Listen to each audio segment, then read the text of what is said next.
We all love diesel cars. They are efficient, deliver strong torque, and is the most preferred choice for long road trips. But once in a while, we want our SUVs to be quick off the line, responsive, and genuinely punchy. And most turbo petrol engines today offer that performance edge. But that's something that was missing with Tata's flagship SUVs, the Harrier and Safari. Until now.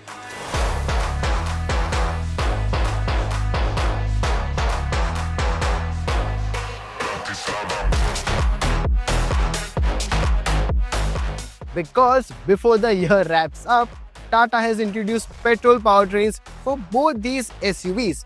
It uses the same turbocharged direct injection that made its debut with the Sierra, and in this video, we will be focusing on that engine, its performance, efficiency, NVH, and the gearbox performance. So, let's brace.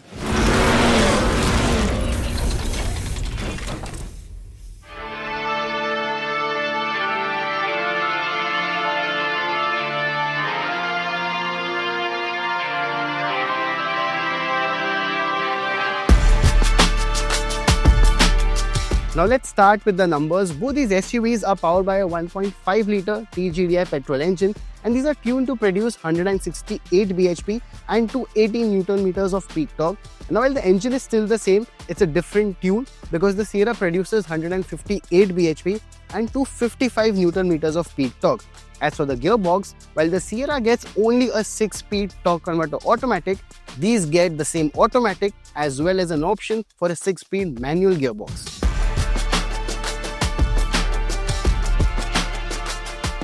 And now for the part most of you have skipped ahead for, acceleration. We've got the Harrier Petrol with us and we'll test the 0 to 100 sprint time of this SUV and in all the modes, city and sport, and then we'll go to the Safari for the same 0 to 100 sprint time. So let's get ready. Okay, so the VBOX is all set now. We are in city drive mode, the AC is on and there are 2 people in the car. Let's go.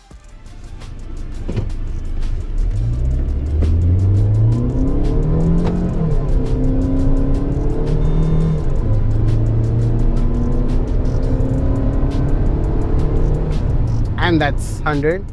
0 to 16, 5.76 seconds, and 0 to 100 in 11.48. So next, let's try the city drive mode. I feel that the throttle will be slightly sharper, and let's see if we can shave off 1 second from that.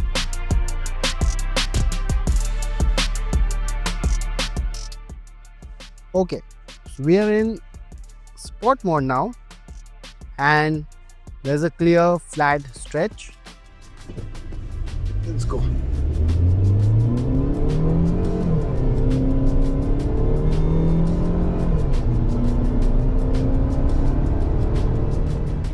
Okay, so the numbers are here: 0 to 60 in 5.6, and the most important number, 0 to 100 in 10.69 seconds.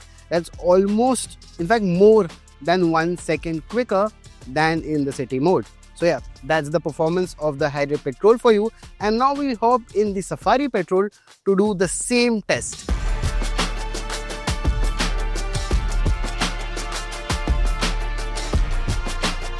Okay, so it's now time to test the Safari now. So this one is heavier than the Harrier. So it will be quite interesting to see how the numbers turn out.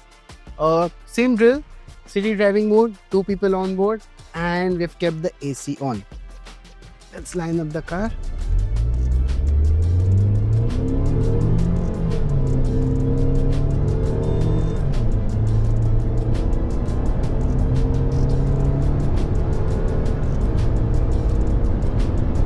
Okay, so 0 to 60 in 5.72 seconds and 0 to 100 in 11.57 seconds. So it's not much of a difference when you compare it to the Harrier city drive mode. So that's actually quite interesting considering the weight of this car.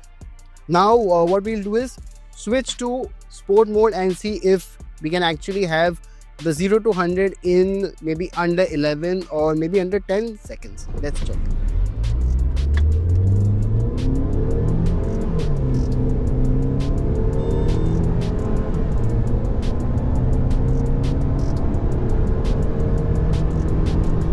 And there you have it, 0 to 100 in 5.56 seconds and 0 to 100 in 10.79 seconds. So although there is a difference in the weight of both the cars, the numbers are quite close, and that's actually quite different and unique.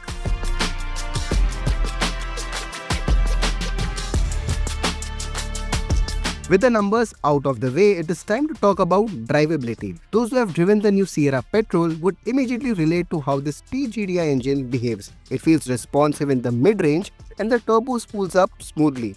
Power delivery is linear and the engine itself feels refined and smooth, especially during relaxed cruising. The 6-speed automatic keeps things predictable and is clearly tuned for more smoothness than outright quick shifts.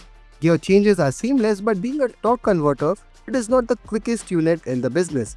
There is a slight derail response, and when you demand sudden acceleration, the same behavior is noticeable when using the paddle shifters. They work well enough but do not offer instant reactions. NVH levels remain controlled for a turbo petrol of its size, though you can clearly hear some of the engine when you push it hard.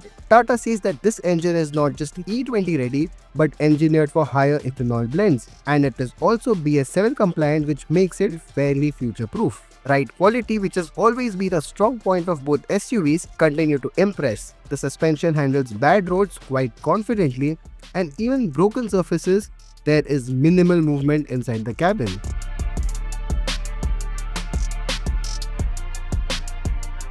Coming to efficiency. Our time with the cars today was limited, so a proper CarWale fuel economy test was not possible. However, during a 70 to 80 km drive experience, the indicated mileage hovered around 9 kmpl. While this should not be treated as a reference figure, it does offer a preliminary indication of what to expect in mixed driving conditions. It is also worth noting that Tata has not yet provided the claimed ARAI fuel efficiency numbers for this petrol powertrain, so clearer picture will only emerge once official figures and extended testing are available. Now the engine is not the only update. Tata has also added several new features to both these SUVs, most of which come from the newly launched Harrier EV. There is a larger 14.5-inch infotainment screen with Samsung OLED technology. The JBL audio system now supports Dolby Atmos, and the ORVM get memory functions with auto dip during reverse. You also get a sliding armrest, gesture-controlled tailgate, and washer for front and rear camera. There are also updates unique to each model. The Harrier now gets a new shade called Nitro Crimson, along with refreshed white and brown interiors. Meanwhile, both the Harrier and Safari now offer a red dark edition with red exterior and interior accents. The seats are finished in carnelian red upholstery, and you also get #dark motifs on the fenders along with red inserts. In terms of variants, the Harrier gets a new Fearless Ultra trim, while the Safari adds an accomplished Ultra variant. Both of these are available with the new red dark editions as well. So that's the new petrol-powered Tata Harrier and Safari. The new petrol engine finally gives buyers a choice, especially the ones who are looking for refinement and occasional performance over the diesel torque. Furthermore, the new features also add modernity, and the variants too have grown strategically. Now, the 1.5-litre TGDi engine is already in use with the Tata Sierra, and with these two SUVs now getting the same engine, Tata has broadened their scope in large and 7-seater SUVs.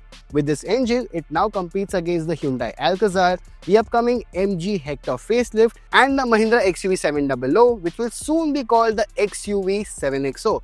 So let us know, with the growing shift towards petrol and hybrid engines, will these petrol-powered SUVs make more sense and make it to your buying list? Let us know your thoughts in the comments below, and if you want to know more about cars, do follow us on our social media channels, Instagram, YouTube, and even X. And we'll tell you everything that we have with us to make your car buying decision much more simpler. And we'll see you now in the next video.